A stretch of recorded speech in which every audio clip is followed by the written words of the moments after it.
ইসমাইল রে, আমি তো তোর একটু পরে সবাই দিব বাবা, তুই তো আল্লাহর কাছে চলে যাবি।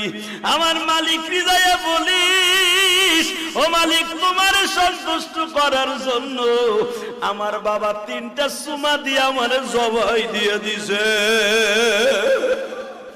কত আদর করে বাবাই সুমা দেয়। আজকে যারা বাপ হারায় ফেলছ, বাবার সুমার কথা ভুলে যায় না বাবা। বাবার এক একটা সুমা কিন্তু, বাবার এক একটা কিস কিন্তু জান্নাতের নেয়ামত। সঙ্গে সঙ্গে বলে ইসমাইল রে, তাহলে আর দেরি করা যায় না, ওঠ পাহাড়ের উপরে। বাজান ইব্রাহিম আলাইহিস সালাম লম্বা ছিল আপনার আমার হাতের 14.5 হাত। আল্লাহু আকবার বলেন। 14.5 হাত লম্বা মানুষটা বাজান কয়েক কদম দিয়া পাহাড়ের উপরে উঠলেন, যেখানে শোয়াইছে ইসমাইলকে। ওই জায়গাটা এখনো মিনার করা আছে। ইসমাইল যখন শোয়া দিবে, মাজার থেকে বাজান বেরায় 22-23 হাত লম্বা একটা 22-23 হাত লম্বা একটা রশি, চামড়ার সোবলা দিয়া বানানো বাবা রশি, মাজার থেকে ইসমাইল খুলতাছে ইব্রাহিম। ইসমাইল বলে বাবা রশি দিয়ে কি হবে? বাবা আমি তোরে বাইন্ধালাম।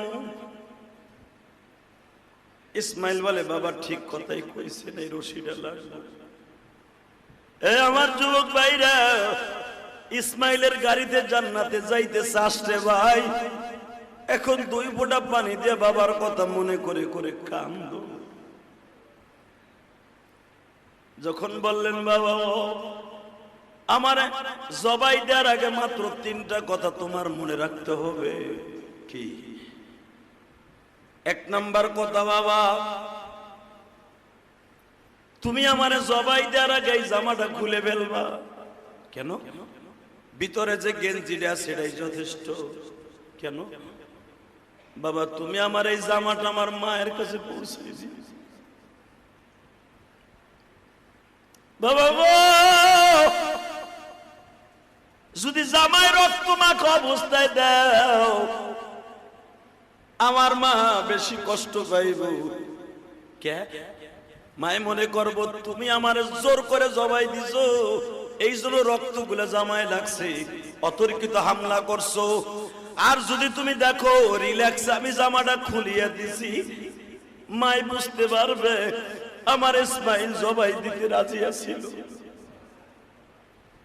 বাবা এই জামাটা কেন আমার মার কাছে দিবা জানো? মা না তোমারে উঠাই দেওয়ার আগে বলছিল 12 বছর পর্যন্ত আমার ইসমাইলের বুকে ছাড়া আমি